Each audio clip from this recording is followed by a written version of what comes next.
Melalui kesetiaan dalam beribadah, berdoa, membaca dan merenungkan firman Tuhan, kita diajarkan dan dipimpin oleh Roh Kudus supaya kita memiliki pengenalan yang benar akan Tuhan. Yang dimaksud dengan mengenal bukan ikut-ikutan, tetapi benar-benar intim dan mengalami Tuhan. Sebab banyak orang percaya yang salah dalam mengenal Tuhan. Bahkan mereka yang telah lama ikut Tuhan dan turut ambil bagian dalam pelayanan pun masih banyak yang salah dalam memahami bagaimana Tuhan bekerja dalam hidup mereka.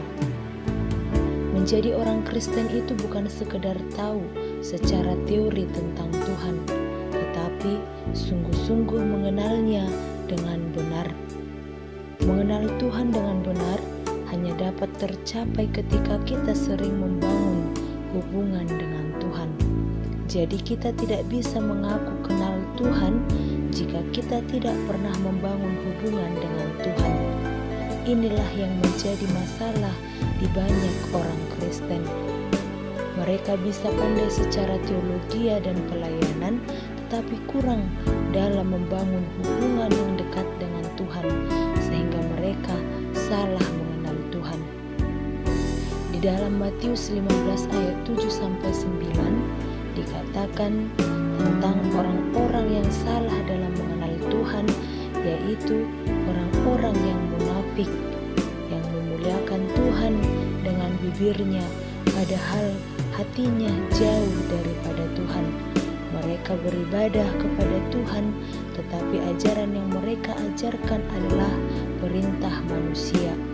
Mereka adalah orang-orang yang pintar secara pengetahuan dan teologi, tetapi kurang dalam membangun hubungan yang dekat dengan Tuhan. Di dalam Ayub 42 ayat 7 dikatakan, Tuhan murka kepada Elifas dan temannya karena mereka tidak berkata benar tentang Tuhan, antara lain sebagaimana yang dicatat dalam Ayub 22 ayat 1-3. Elifas berkata bahwa manusia tidak berguna bagi Allah. Dalam hal ini, Elifas telah salah dalam mengenal Tuhan. Elifas telah menilai bahwa penderitaan yang dialami Ayub disebabkan karena dosanya yang besar, sehingga ia menganjurkan Ayub untuk bertobat. Sepertinya apa yang dianjurkan Elifas kepada Ayub tidak salah, karena orang berdosa memang harus bertobat. Tetapi Elifas tidak memahami bahwa Ayub menderita bukan karena ia berbuat dosa, tetapi karena diizinkan Tuhan. Kita harus berhati-hati, jangan sampai kita salah mengenal Tuhan, sebab jika kita salah mengenal Tuhan, maka Tuhan bisa datang kepada kita. Demikian juga dalam Ayub 5 ayat 17-18. Elifas salah dalam memahami Tuhan ketika ia menegur Ayub. Elifas menyatakan bahwa Tuhan itu yang melukai, tetapi juga yang membebat. Tuhan yang memukuli, tetapi tangannya yang menyembuhkan pula. Padahal yang benar adalah Tuhan itu penuh kasih, sehingga ia tidak pernah melukai atau berbuat jahat kepada orang percaya yang dekat dengannya. Memang Allah bisa menghajar kita seperti seorang bapak menghajar anaknya, tetapi ajaran itu bukan untuk melukai atau menyakiti kita.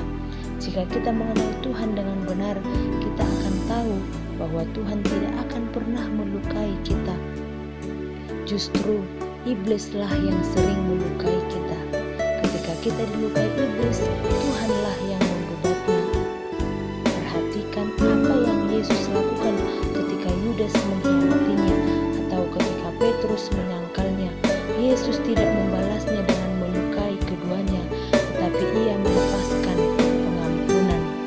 Kita harus belajar dari Ayub, seorang yang mengenal Tuhan dengan benar, sekalipun harus mengalami penderitaan yang berat, tetapi ia tidak pernah menyalahkan Tuhan. Ia tidak mengeluh tentang perbuatan Tuhan dalam hidupnya. Mari dorong diri kita untuk mempunyai pengenalan yang benar akan Tuhan, terjadi sesuatu yang tidak sesuai dengan harapan, kita tidak kecewa dan menyalahkan Tuhan. Di dalam Ibrani 8 ayat 10-11 dijelaskan tentang perjanjian baru yang Tuhan adakan kepada bangsa Israel, sehingga mereka tidak akan mengejar lagi sesama warganya atau sesama saudaranya dengan mengatakan, "Kenallah Tuhan," sebab mereka semua besar kecil akan mengenal Tuhan. Hal ini menunjuk tentang Yesus sebagai firman hidup yang menjadi tema dalam hati kita, sehingga kita dapat sungguh-sungguh mengenal Tuhan dengan benar, supaya Ia menjadikan mata hatimu terang. Jika mata hati kita terang, kita dapat mengenal Tuhan dengan benar. Dalam 2 Raja-Raja 6 ayat 14-18 dikatakan, ketika pasukan Raja Aram dengan kuda dan kereta mengepung kota Dotan di mana Elisa berada, menjadi takut dan berkata, "Celaka tuanku, apakah yang akan kita perbuat?" Lalu jawab Elisa kepadanya, "Jangan takut, sebab lebih banyak yang menyertai kita daripada yang menyertai mereka." Kemudian berdoalah Elisa, "Ya Tuhan, bukalah kiranya matanya supaya ia melihat." Maka Tuhan membuka mata mereka itu, sehingga ia melihat, tampaklah gunung itu penuh dengan kuda dan kereta berapi sekeliling Elisa. Kisah ini memberi gambaran bahwa orang yang belum mengenal Tuhan dengan benar akan mudah ketakutan, panik, dan tidak tenang ketika melihat ancaman datang. Sebaliknya, orang yang mengenal Tuhan dengan benar seperti Elisa akan tenang menghadapi segala sesuatu. Ia percaya pada penyertaan dan pembelaan Tuhan.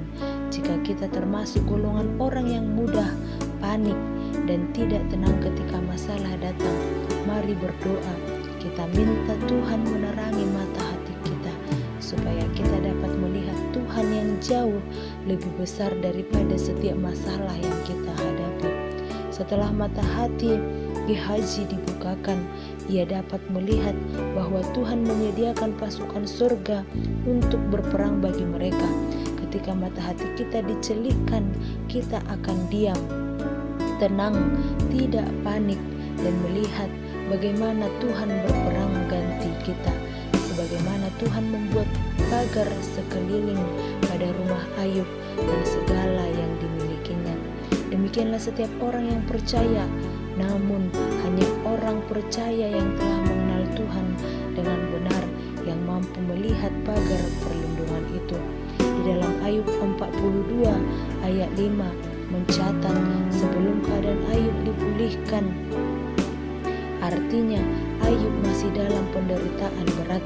Ayub mengakui bahwa pengalaman terindah dalam hidupnya bukan mendengar tentang Tuhan dari kata orang saja, tetapi ketika mata hatinya sendiri memandang Tuhan. Orang yang mengenal Tuhan dengan benar adalah orang yang mengenal karena memiliki pengalaman yang intim dengan Tuhan, bukan karena mendengar dari pengalaman orang lain saja. Pengalaman yang indah bersama Tuhan akan menguatkan hubungan kita dengan Tuhan, sehingga kita benar-benar mengenal pribadinya. Untuk itu, mari bangun kerohanian dengan dasar karena kita benar-benar mengalami Tuhan. Adapun keadaan yang kita alami, baik itu dalam keadaan sulit maupun penderitaan sekalipun, mata rohani kita harus tetap memandang Tuhan, bahwa rencana Tuhan pasti jauh lebih indah dibandingkan dengan kenyataan hidup yang sedang kita hadapi hari-hari ini. Dan di dalam Matius 5 ayat 8 dikatakan, "Berbahagialah orang yang suci hatinya, karena mereka akan melihat Allah." Bagaimana hati kita bisa suci? Kita harus minta kepada Tuhan untuk membuka mata rohani kita. Amin. Tuhan Yesus memberkati kita semua.